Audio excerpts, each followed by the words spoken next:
Muy buenas tardes. Les invito a buscar, por favor, el libro de Mateo.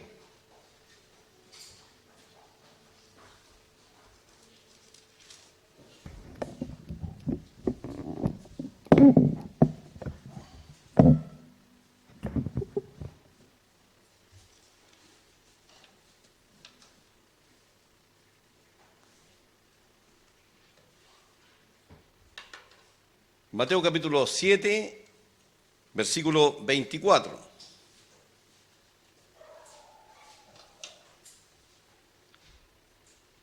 Gracias. Dice así la palabra de Dios: cualquiera pues que me oye estas palabras y las hace, le compararé a un hombre prudente que edificó su casa sobre la roca. Descendió lluvia y vinieron ríos y soplaron vientos y golpearon contra aquella casa, y no cayó porque estaba fundada sobre la roca. Pero cualquiera que me oye estas palabras y no las hace, le compararé a un hombre insensato que edificó su casa sobre la arena. Y descendió lluvia y vinieron ríos y soplaron vientos y dieron con ímpetu contra aquella casa, y cayó y fue grande su ruina. Cuando terminó Jesús estas palabras, la gente se admiraba de su doctrina, porque les enseñaba como quien tiene autoridad y no como los escribas. Cuando descendió Jesús del monte, le seguía mucha gente. Y he aquí, vino un leproso y se postró ante él, diciendo: Señor, si quieres, puedes limpiarme. Jesús extendió la mano y le tocó, diciendo: quiero ser limpio. Y al instante su lepra desapareció. Entonces Jesús le dijo: mira, no lo digas a nadie, sino ve, muéstrate al sacerdote y presenta la ofrenda que ordenó Moisés para testimonio a ellos. Entrando Jesús en Capernaum, vino a él un centurión rogándole y diciendo: Señor, mi criado está postrado en casa, paralítico, gravemente atormentado. Y Jesús le dijo: yo iré y le sanaré. Respondió el centurión y dijo: Señor, no soy digno que entres bajo mi techo, solamente di la palabra y mi criado sanará. Porque también yo soy hombre bajo autoridad y tengo bajo mis órdenes soldados. Y digo a este: ve y va, y al otro: ven y viene, y a mi siervo: haz esto, y lo hace. Al oírlo Jesús se maravilló y dijo a los que le seguían: de cierto os digo que ni aun en Israel he hallado tanta fe. Y os digo que vendrán muchos del oriente y del occidente, y se sentarán con Abraham e Isaac y Jacob en el reino de los cielos. Mas los hijos del reino serán echados a las tinieblas de afuera, allí será el lloro y el crujir de dientes. Entonces Jesús dijo al centurión: ve, y como creíste, te sea hecho. Y su criado fue sanado en aquella misma hora. Hasta aquí vamos a leer por el momento. Hace un tiempo atrás prediqué en este mismo capítulo desde la puerta estrecha en adelante, y cómo el Señor estaba allí en aquel monte cerca de Capernaum con esta gran multitud rodeándole, escuchando su sermón bastante conocido cuando recordamos aquellas palabras que dice, por ejemplo: bienaventurados los pacificadores, bienaventurados los que lloran, etc. Y el Señor, hablando allí, habla acerca de la oración, acerca de lo que es cómo debe ser el cristiano, cómo debe ser una lámpara verdadera en medio de los que le rodean, etc. Habla del afán, la ansiedad, la riqueza, y introduce el Señor el tema de la puerta estrecha. Y termina con esta parábola de los dos cimientos. El Señor siempre sabe que entre el auditorio que tiene hay dos clases de personas: los que han creído en Él y los que no creen. El Señor tiene palabras para aquellos que creen, que son las primeras, cuando partimos en el Sermón del Monte. Pero cuando remata su sermón, el Señor habla a aquellos que no creen. Y el Señor hace advertencias. El Señor habla de que no es cosa liviana escuchar su palabra y no obedecer. El Señor no tiene en poco aquello, digamos. Él lo toma con mucha seriedad porque de esto está el destino final de cada uno de nosotros. Y por eso el Señor habla de estos dos hombres, uno sabio que edifica su casa sobre la roca y uno necio que edifica sobre la arena. Y él habla de que el que oye las palabras de él y cree y las hace, es como aquel hombre prudente o sabio. Pero el que las escuchó y no las hace, el Señor lo compara a un hombre insensato. Y dice que cuando viene, ¿cierto?, el río, el ímpetu, el viento, la casa se destruye. Y esto es lo que sucede, ¿cierto?, en todos aquellos que no tienen fe en Jesús, en que no confían. El Señor aquí lo explica claramente. Él habla de escuchar y hacer. Son dos cosas que van asociadas en la persona que realmente cree. No tan solo escucha, sino que las hace. Debe haber un cambio profundo en su corazón. Cambio que lo produce Dios solamente, pues la Biblia nos acusa a todos, que todos somos pecadores. Todos estamos bajo esta gran maldición que es el pecado. El libro de Romanos, escrito por el apóstol Pablo, explica claramente el tema de la justicia de Dios. Y él habla de cómo el pecado fue introducido por un hombre. Usted lo puede leer en Génesis. Adán, por él introduce a la humanidad el pecado, por cuanto todos somos pecadores. Esa es la consecuencia de la decisión, de la mala decisión de un hombre.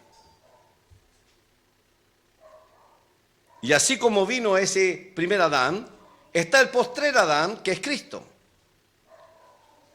Aquel que fue profetizado por el profeta Isaías 700 años antes, que había de nacer. Un niño nos es nacido, un hijo nos es dado, dice la profecía. En el capítulo 7, verso 14, habla de que el que iba a nacer era llamado Emmanuel. Iba a ser llamado Emmanuel. Si usted lee los evangelios, allí encontrará la referencia de cómo el Señor fue llamado así. El anuncio del ángel le dice, llamará su nombre Jesús, llamará su nombre Emmanuel, que significa Dios con nosotros. Pues él lo había prometido en el libro de Isaías. Dios mismo vendría y nos salvaría. Capítulo 9, verso 6 dice, un niño nos es nacido, hijo nos es dado. ¿Quién es este niño? ¿Cómo se ha de manifestar el Mesías dentro del pueblo de Israel? Como un niño. Y va a nacer como todos nosotros, de una mujer. Pero la diferencia milagrosa es que no fue engendrado de hombre. Fue engendrado por Dios. El Santo Espíritu de Dios vino sobre la Virgen María y concibió, y su nombre del Hijo es Emmanuel, que es Jesús. Ahora cualquiera podía decir que era Jesús o no. Cualquiera pudo haberse llamado Jesús en aquel tiempo, pero tenía que tener señales sobre sí. El libro de Isaías habla claramente de que aquel retoño, aquel que iba a nacer con este nombre, Emmanuel, era alguien que iba a manifestarse claramente a través de los milagros. Los milagros son la tarjeta de presentación del Señor Jesús. Las personas de aquel tiempo que vieron al Señor hacer tantos milagros, debieron haberse preguntado por qué existía tal poder en aquel hombre. Isaías 35 dice lo siguiente, Se alegrará el desierto y la soledad, el yermo se gozará y florecerá como rosa, florecerá profusamente y también se alegrará y cantará con júbilo. La gloria del Líbano le será dada, la hermosura del Carmelo y de Sarón. Ellos verán la gloria de Jehová, la hermosura del Dios nuestro. Fortalecer las manos cansadas, afirmar las rodillas endebles, decid a los de corazón apocado, esforzaos, no temáis. He aquí que vuestro Dios viene con retribución, con pago. Dios mismo vendrá y os salvará. Dios mismo vendrá y os salvará. ¿Miente Dios? ¿Habló en términos figurados? ¿Iba a mandar un ángel? Obviamente que no. El profeta es claro en decir, Dios mismo vendrá y os salvará. Ojo ahora, versículo 5, entonces los ojos de los ciegos serán abiertos y los oídos de los sordos se abrirán. El cojo saltará como un ciervo y cantará la lengua del mudo. ¿Quién hizo tales portentos? ¿Quién lo hizo? Jesús. Jesús no tan solo hizo aquello, sino que resucitó muertos. No tan solo uno, varios. La gente caía sobre él como moscas. Se abalanzaban sobre él. Y todos los que llegaban a él eran sanados.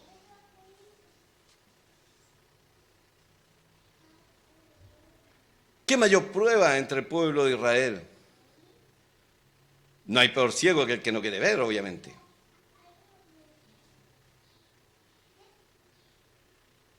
Hay un hombre entre los judíos, importante en aquel tiempo, era parte de aquellos 70 hombres que eran el Sanedrín judío. Su nombre era Nicodemo. Este se acerca a Jesús de noche y se acerca a él y le dice, Rabí,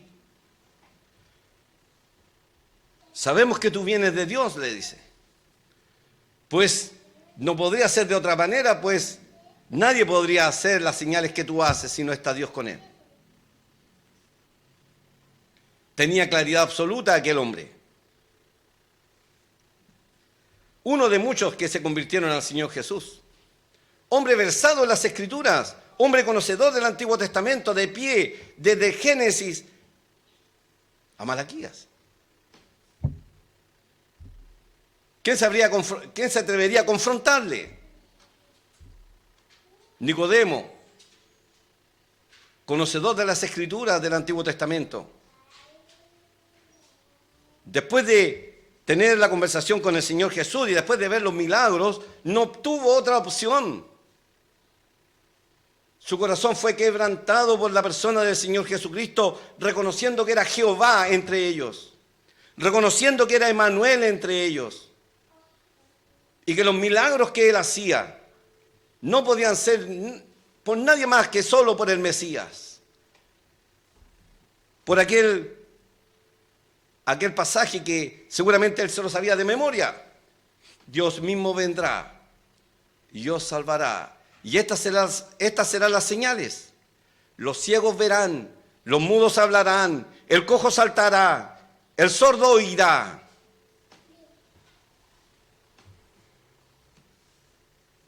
Entonces el Señor, que está allí en el monte, cerca de Capernaum, termina su discurso, les habla claramente a la gente como está usted aquí hoy. Aquí hay dos clases de personas en este salón, en este lugar. Los que creen en Jesús, que se arrepintieron de sus pecados, la recibieron en algún momento de su vida y fueron salvos. Y los que no lo son, que tal vez creen que son cristianos, que tal vez creen que sí, están cerca y pertenecen al reino de Dios, pero que nunca han creído en Jesús. Nunca se han humillado ante Dios y ante Él. Ante aquel que Isaías 53 lo reconoce como aquel que enmudeció delante de sus trasquiladores. De aquel que fue injustamente crucificado Isaías lo prevé, lo profetiza antes, 700 años antes. Aquí las profecías de Isaías no son como las noticias de economía en el día de hoy, ¿cierto? Que puede que sí, que puede que no, que la alza, que la inflación, etc. Y de diferentes opiniones. Otros que hablan acerca de cosas que pueden venir y son verdaderos charlatanes, ¿cierto? Tarotistas, gente que cree en los horóscopos, aquellos que ven los cielos y creen adivinar el porvenir, charlatanes todos. Pero Isaías, el profeta de Dios, todo lo que él profetizó, todo se cumplió o se va a cumplir. El Señor es aquel Emmanuel que profetiza a Isaías, aquel niño que nos es nacido, hijo nos es dado. Todo se ha cumplido en Jesús. El Señor enmudeció ante sus trasquiladores, por juicio injusto fue quitado. Y este Señor que va descendiendo de aquel monte y se va a la ciudad de Capernaum, cuando va caminando se acerca a este hombre leproso. La lepra, enfermedad incurable, se llevaba miles de vidas cada año seguramente. Cuando el Señor llega y nace en Israel, hay muchos leprosos. La ley era muy clara. Usted lo puede leer allá en Levítico. Hay 2 capítulos completos que hablan acerca de tal cosa. Capítulos 13 y 14, usted puede leer ahí en forma tan detallada cómo la persona que tenía una erupción en su cuerpo, nosotros diríamos un granito en el día de hoy, una espinilla tal vez, pero tenía que ir al sacerdote. El sacerdote miraba la enfermedad, miraba aquel síntoma y tenía muchas características. El sacerdote tenía que ser muy cuidadoso y si era identificado como lepra, tal persona era llevado a aislamiento. La cuarentena, entre paréntesis, no la inventó el hombre, ¿ah? La cuarentena la inventó Dios. Y si los hombres fueran respetuosos, digamos, de lo que la Biblia dice, hace rato que nos habríamos librado, ¿cierto?, del COVID, etc. Pero el hombre es porfiado, cree que ellos inventaron estas cosas, que la ciencia y la medicina lo inventaron. No, Dios lo había dicho ya hace muchos años, siglos atrás, miles de años atrás. Si hay alguien enfermo, aíslenlo. Que después sea revisado y si sigue enfermo, siga aislado. Así que no es nada novedoso. Todo lo encontramos en la Biblia. No hay peor ciego que el que no quiere ver. Así que aquí se acerca este hombre leproso. Hombre que ha vivido aislado de su familia, aislado de su gente, que es lo mismo que hace el pecado. El pecado nos aísla. El pecado nos aísla de seres queridos, porque el pecado pervierte, el pecado corrompe, el pecado no solo nos hace daño a nosotros, sino a nuestros semejantes.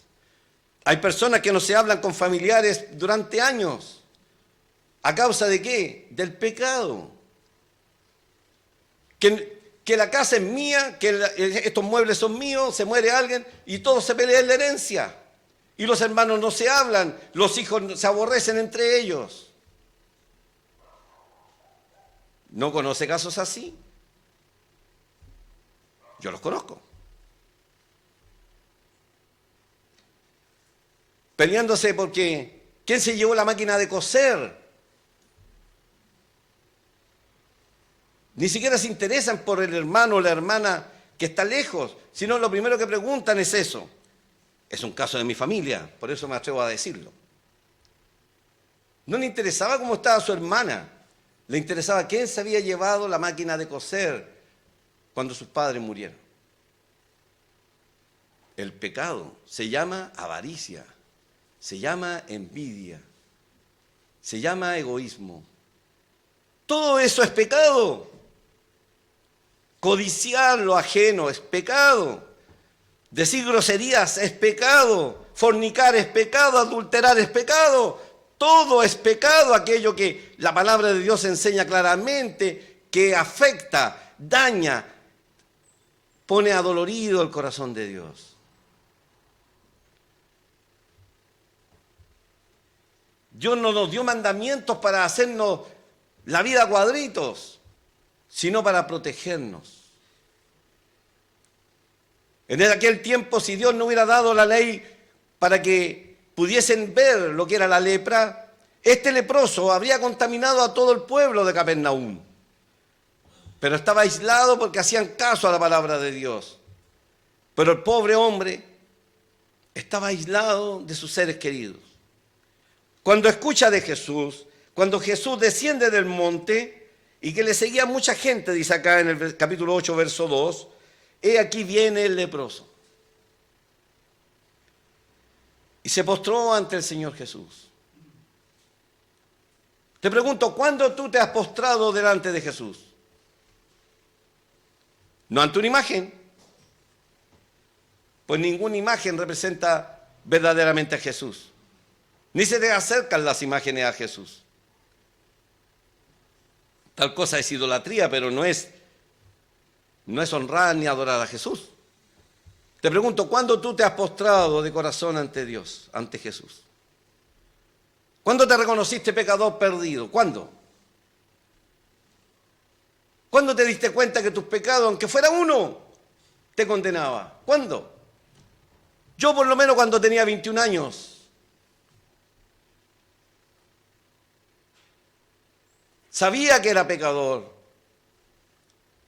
Sabía que era una persona malvada. Lo sabía.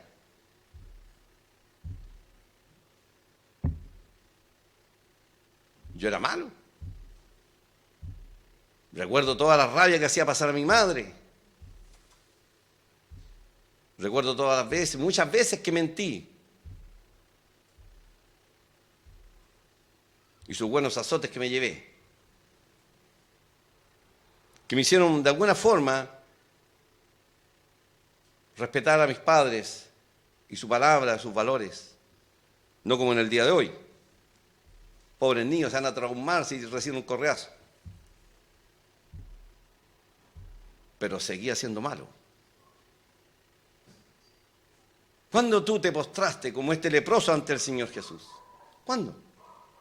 ¿Cuándo te reconociste pecador perdido? ¿Cuándo? Si no te has arrepentido, perecerás igual que todos aquellos que están en el infierno. El Señor lo dice en el Evangelio de Lucas, un evangelio donde el Señor habla repetidamente del arrepentimiento. Cuando la gente se acercaba a Él para decirle, oye, pero el Señor, mira, ya estos murieron, ¿no serán que eran tan pecadores? Y el Señor les dijo, si ustedes no se arrepienten, perecerán igualmente que ellos. El arrepentimiento es parte básica de la salvación del alma. Nadie puede ir al cielo sin haberse arrepentido. Nadie puede creer en Jesús si no se ha arrepentido primero. Porque ¿para qué ir a Jesús si no me he dado cuenta que soy un pecador? Si Jesús vino a salvar al pecador. Esa es la profecía de Isaías. Dios mismo iba a descender a salvarnos. ¿Pero a salvarnos de qué? De nuestro propio pecado. Pecado que nos sepulta, pecado que nos separa, pecado que nos pervierte. Basta ver el día de hoy cómo está, ¿cierto?, este mundo. Que quieren legalizar, el pecado lo quieren legalizar. Pobre de aquellos que lo están haciendo, porque a lo malo le dicen bueno y a lo bueno le dicen malo. La enseñanza sexual en los colegios, la ESI que quieren instaurar y obligar a todos los países latinoamericanos a que lo instalen en sus programas educacionales, es una verdadera perversión. Es perversión. Si los padres quieren someter a sus hijos a tal cosa, tan pecadores son como los profesores que le enseñan y el gobierno que la pone, que la instituye. Los padres también cómplices. porque a sus hijos los van a pervertir. Y una generación pervertida lleva a un país a la ruina total, a una sociedad total a la ruina. Por eso que Dios dice, yo mismo iré, les salvaré, y llevó nuestros pecados sobre sí en el madero del Señor Jesús, para salvarnos de esta miseria, de la miseria que tú vives espiritual. Este hombre leproso le dice al Señor postrado, humillado. ¿Cómo sabrán cuando lo vieron al leproso y lo reconocieron los de Capernaum? ¿Qué habrán hecho? ¿Usted cree que fueron a ayudar al pobre leproso? Ven, yo te ayudo a llegar a Jesús. No, el hombre fue solito. La gente se apartaba de él, pues sabían que el hombre era leproso y se iba a contaminar, se iban a contaminar si le ayudaban, si tocaban sus ropas andrajosas, pues el leproso tenía que andar con la rapa rasgada en señal de que estaba enfermo, de manera que la gente cuando lo veía sabían que era un leproso. Y más encima cuando veía que la gente se acercaba, él mismo tenía que gritar, así lo decía la ley, inmundo, inmundo soy. Pobre hombre. Se acerca al Señor y le dice, si quieres. Veamos la humildad del hombre. Está humillado hasta el extremo. Si quieres, Señor. Si tú quieres, puedes limpiarme. El leproso no sabe si el Señor quiere o no quiere, pero él sabe que tiene el poder para sanarle. Él sabe que Jesús tiene la autoridad. Él sabe que tiene el poder. Lo que él desconoce es el amor de Jesús. Lo que él desconoce es el amor de Dios. Como tal vez tú también lo desconoces. Y como yo lo desconocía. Durante 21 años viví extraviado como este leproso. Era leproso y no lo sabía. Estaba perdido y nadie me lo había advertido hasta que escuché el Evangelio del Señor Jesús. Así que extendió el Señor Jesús la mano. Imagínense lo que fue para aquel hombre que Jesús extendiera su mano. Yo hubiera sido ese leproso, me habría echado para atrás. Porque la tendencia del leproso siempre era aislarse para no contaminar a nadie, para no llevarse en su conciencia a otro más que contaminado. Pero nosotros pecamos todos los días y nos llevamos amigos a la rastra, familiares a la rastra de nuestro pecado, ¿o no? La mamá le dice al niño chico, ¿cierto? Dile que no estoy. Lo arrastra en su pecado, lo contamina al niño, contamina a su hijo, le está enseñando a mentir y los mentirosos están exentos del cielo si no se arrepiente.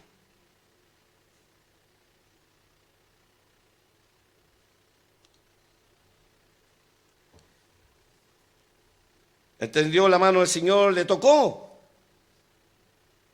Ya el hecho de extender la mano para el leproso fue traumático y ahora le tocan. Qué impactante para ese hombre. ¿Cuánto tiempo, cuántos años habrá estado en esa pobre condición? Lejos de un cariño, de un abrazo fraterno. Con lo único que se abrazaba era con otros leprosos. Pero no con personas sanas. Y menos alguien tan inmaculado como el Señor Jesús. Nacido de una mujer virgen sin pecado, él.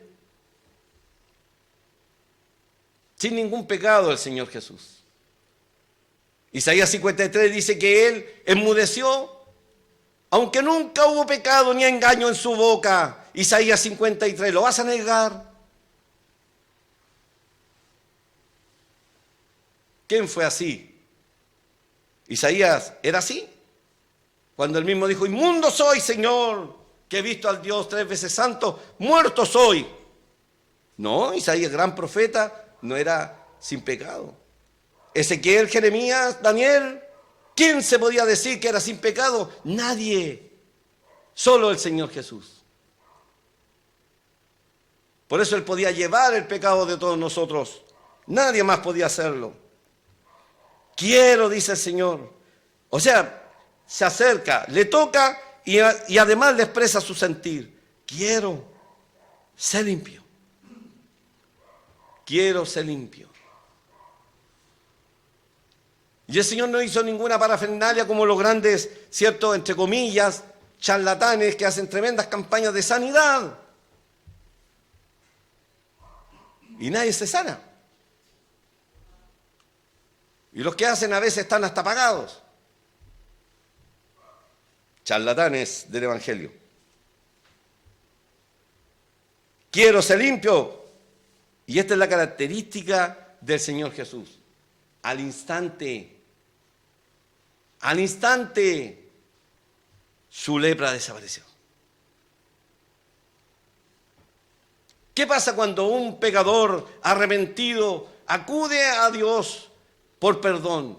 Acude a Jesús por su perdón. Al instante, aquello que le condenaba desaparece ante los ojos de Dios. Dice que Dios echa tras sus espaldas todos nuestros pecados y no los ve más. Los hunde en lo profundo del mar y nunca más se acuerda de ellos. Maravilla de las maravillas. ¿Eres tú salvo? ¿Realmente te has convertido al Señor Jesucristo? ¿Te diste cuenta de tu lepra, de tu pecado, que te condenaba, que te llevaba al infierno y acudiste a Dios, a Jesús, para tu salvación personal, reconociendo en Jesús al único que te puede salvar? ¿Lo hiciste? Si lo hiciste, eres salvo. Si no, estás en una terrible condición de peligro. La letra desaparece, entonces Jesús le dice, mira, no lo digas a nadie, sino ve, muéstrate al sacerdote y presenta la ofrenda que ordenó Moisés para testimonio a ellos, no para ti, testimonio a ellos. ¿Qué testimonio? Cuando iban a llegar, ver, ¿cierto? Vieron llegar a este hombre, llamémosle Filemón. Tal vez se llamaba hasta Moisés este leproso. Cuando le vieron llegar al templo, a la sinagoga ahí en Capernaum, porque el templo está en Jerusalén. Y tienen que haber dicho, ¿Moisés? Pero si tú eras un leproso, tú eras el leproso.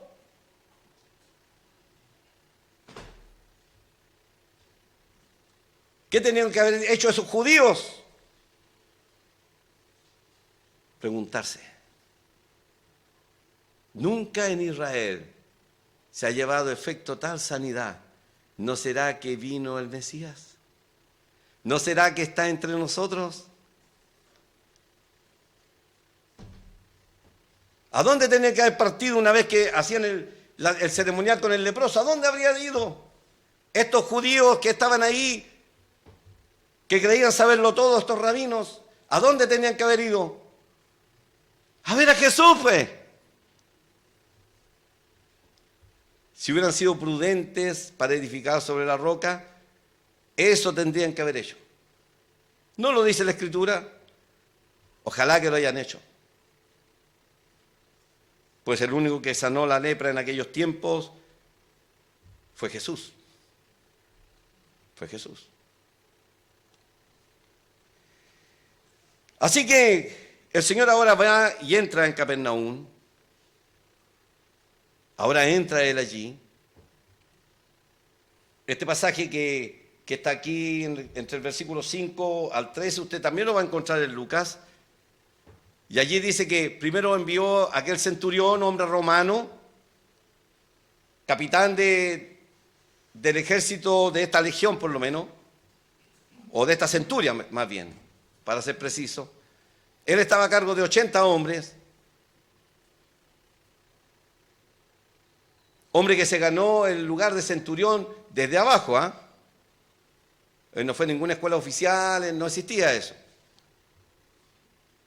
Partió siendo un soldado raso y por su valor, por su destreza, por su inteligencia, por sus habilidades en la máquina de guerra romana, este hombre, que no tenemos su nombre, llegó a ser un centurión. Ninguno de sus hombres se habría atrevido a desafiarlo a un combate de espadas. Estaba allí no porque sabía usar la pluma, sabía usar bien la espada. Hombre fiero, imagínense, de Italia llegó allá, ha recorrido montones de campos de batalla, es el invasor. Llega Jesús a Capernaum, va entrando y le manda una comitiva, pues su siervo, que él quería, estaba muy enfermo. Estaba a punto de morir. Era un pobre hombre postrado en la cama, estaba paralítico, sufría terriblemente. Así que le manda una comitiva judía a Jesús.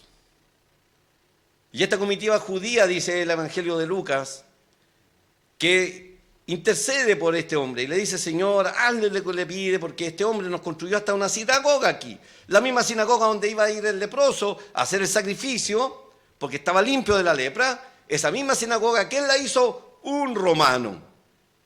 Él la pagó. Hombre generoso con los judíos. Se llevaba bien con ellos. El Señor sigue avanzando y luego llama a los amigos cuando el Señor está cerca de la casa.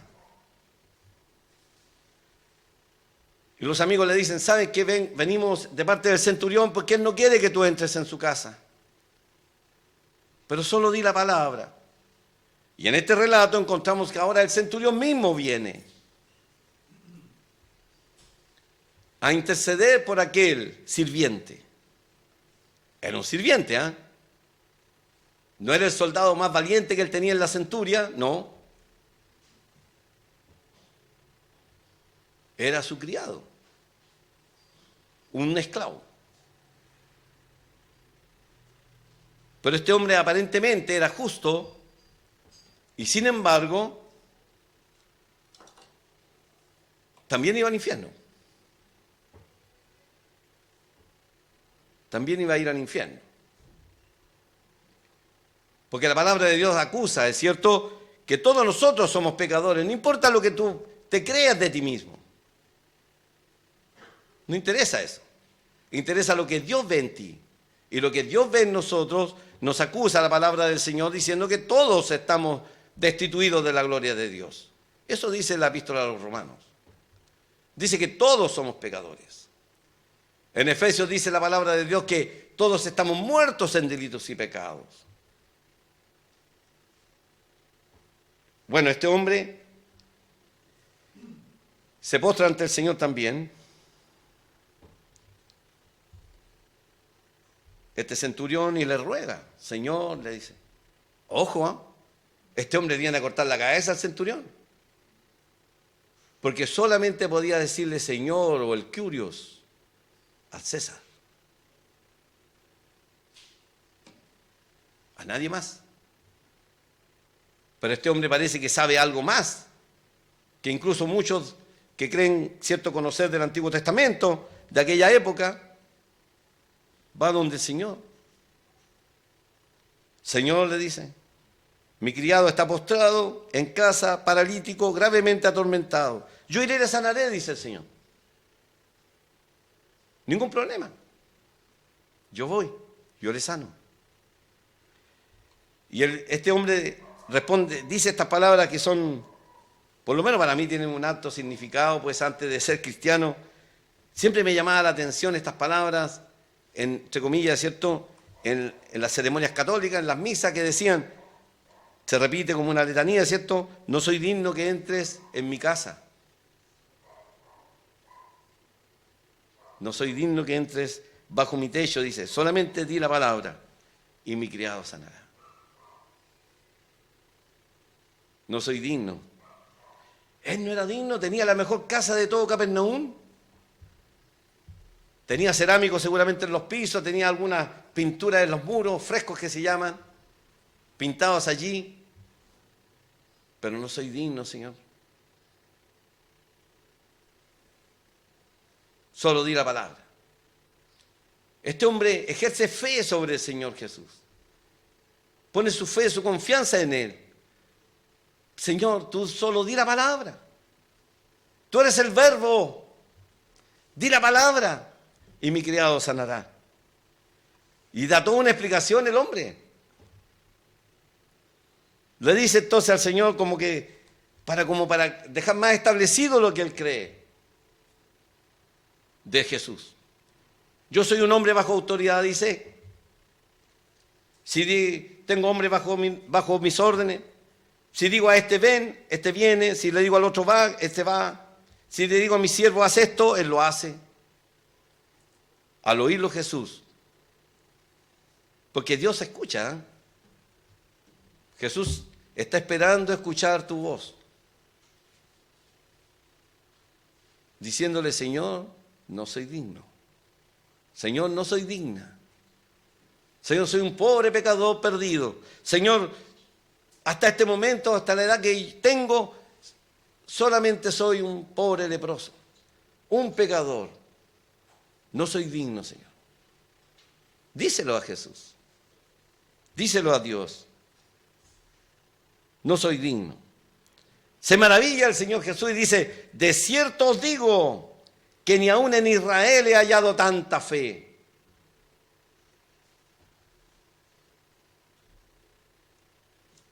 ¿Hubieras querido ser israelita en ese tiempo? ¿Tú y yo hubiéramos querido serlo? Porque aquí Jesús ya nos acusó a todos. No hay fe en los demás. Aquellos que son mi pueblo, dice el Señor Jesús, no he hallado tanta fe. Escasa fe. Pero son los depositarios de la palabra de Dios. ¿Cómo dice eso? Bueno, es que Dios, el Señor Jesús, no tiene necesidad de que le digan lo que hay en el hombre, pues Él sabe lo que hay en el hombre. Sabe que somos leprosos, sabe que somos pecadores, sabe que estamos perdidos. El Señor viene a cumplir, ¿cierto?, el mandato de Dios de venir a morir por nuestros pecados. Nunca en Israel he hallado tanta fe. Y luego añade algo interesantísimo. Tenemos que pensar de que está hablando allí rodeado de puros judíos y unos poquitos que son gentiles, entre esos este centurión. Y miren lo que el Señor dice: les digo que vendrán muchos del oriente y del occidente. No está hablando de los judíos, está hablando de gentiles. Muchos vendrán de oriente y de occidente y se sentarán con Abraham, la máxima autoridad de un israelita. Oh, Abraham. ¿Qué le dijeron al Señor cuando el Señor estaba exponiendo el pecado de ellos? Somos hijos de Abraham. Así le dijo el Señor. Si ustedes dicen que son hijos de Abraham, me amarían. Pues Dios me envió.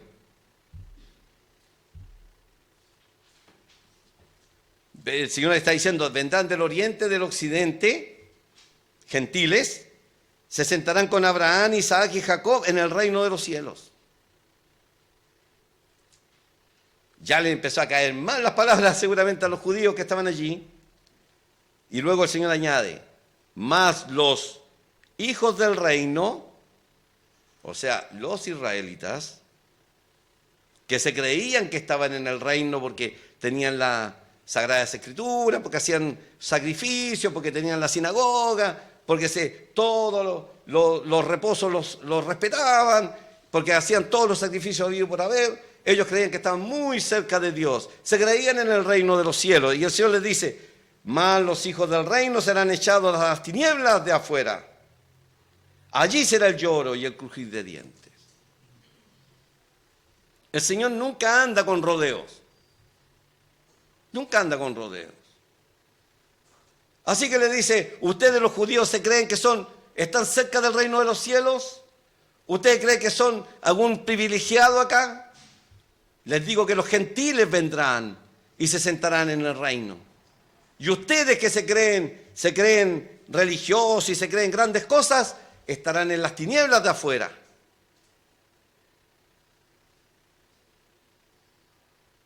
Cosa seria. El Señor nunca habla de grises. salvo, perdido. Cielo, infierno. Camino ancho, camino estrecho. Puerta ancha, puerta estrecha. No podemos estar entre medio. No podemos ser grises, como le gusta mucho hacer en el día de hoy. Ni chicha ni limoná. Vinagre entonces. Algo rancio. Mejor botarlo. El Señor está hablando muy claramente. Se creen que son muchas cosas porque son israelitas. Les digo que muchos, ¿cierto?, serán echados en las tinieblas de afuera. Allí será el lloro, el crujir de dientes. Llorar porque tuvieron al Mesías y no creyeron en Él. Y crujirán sus dientes todavía ahí de odio y de rabia contra Dios. En el infierno no cambian los sentimientos que tuvieron en el día de hoy contra Jesús, contra Dios. No cambian. Siguen siendo las mismas personas, iracundas, soberbias, pero solas y condenadas eternamente, pagando por cada uno de sus pecados. En aquel lugar de tinieblas no verás a ninguno de tus amigos. Estarás solo tú por toda la eternidad. Solo. Soledad absoluta. Ausencia total de Dios. Castigo eterno. Por nuestros pecados. Si tú eres responsable por tus pecados, o tu padre es responsable por ti, o tu madre es responsable por ti, tu esposo, tu esposa, tus hijos, no, dice Dios, cada cual pagará por su pecado. Eso dice la Biblia. Los hijos no darán cuenta por los pecados del padre, ni los padres por los hijos. Cada uno dará cuenta a Dios por su pecado. Tú darás cuenta a Dios por tu pecado y eternamente darás cuenta por tu pecado. Si no te arrepientes y aceptas al Señor Jesús como Salvador personal. Entonces Jesús dijo al centurión, ve. Todavía no termina con el centurión. Quería que todos los israelitas que estaban alrededor lo escucharan. Ve, le dice. Y como creíste te sea hecho. O conforme a tu fe te sea hecho.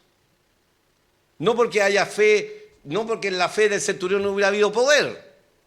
No porque el centurión no hubiera tenido poder para sanarlo, sino para qué viene Jesús. Sino porque Jesús tiene el poder. Lo único que él hizo fue confiar en él.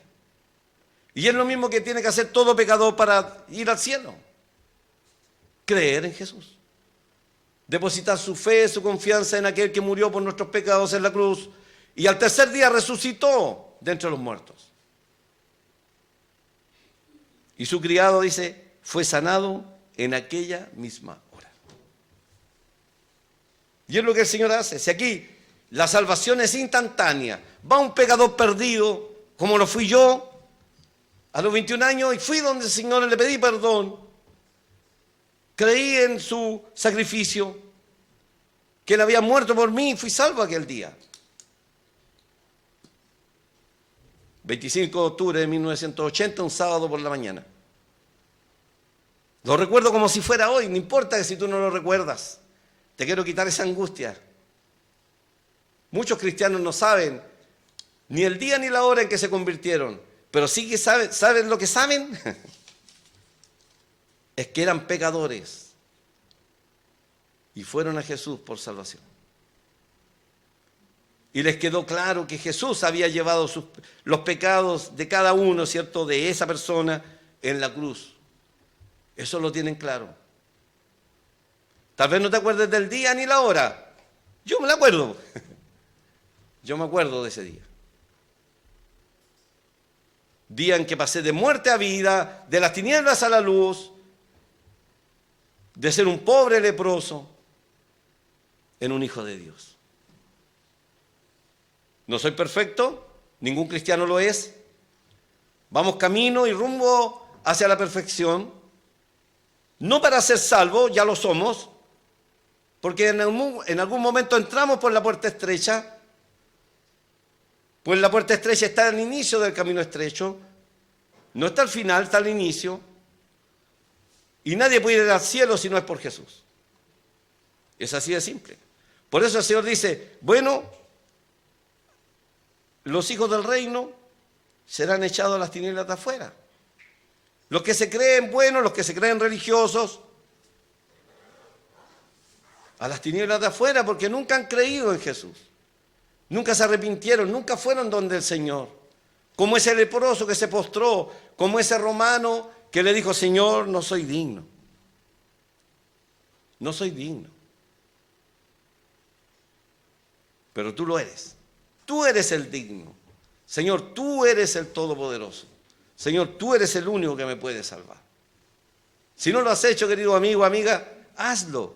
Hazlo hoy, hazlo ahora. No esperes más. ¿Para qué esperar? Nadie tiene la vida comprada. Tal vez hoy el obituario sea el tuyo o el mío. La diferencia va a estar que yo iré al cielo y si tú no te convertiste al Señor, si tú no creíste y tú no confiaste, te irás al infierno. Mejor humíllate. Mejor pídele perdón a Dios. Pues Cristo ya murió una vez por nosotros, el justo por los injustos, para acercarnos a Dios. Él es el Mesías, Él es el Emmanuel, Él es el prometido, Jehová con nosotros. ¿Qué significa Jesús? Jehová Salvador. Confía en Él. Digno es Él. Dio su vida por nosotros. Que el Señor bendiga su palabra. Les invito a orar para luego cantar una alabanza y podernos retirar a nuestras casas. Que el Señor les bendiga y el Espíritu Santo no lo deje en paz a ustedes, querido amigo o amiga, si no es salvo.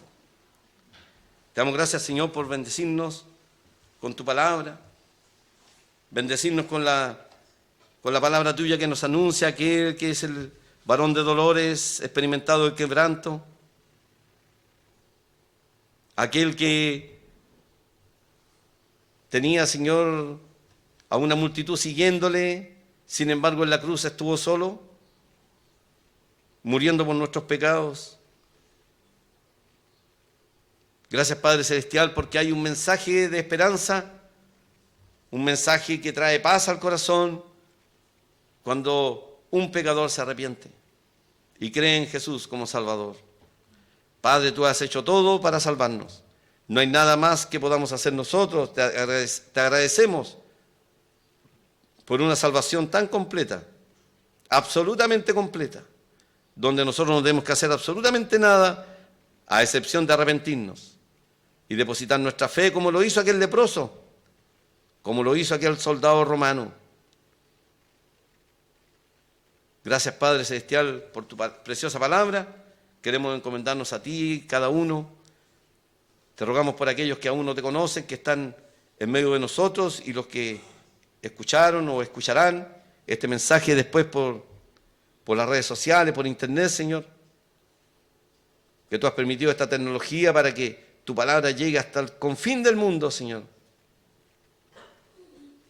Te damos gracias, Padre, por tu palabra. Nos encomendamos a ti, te agradecemos todo, en el nombre del Señor Jesús.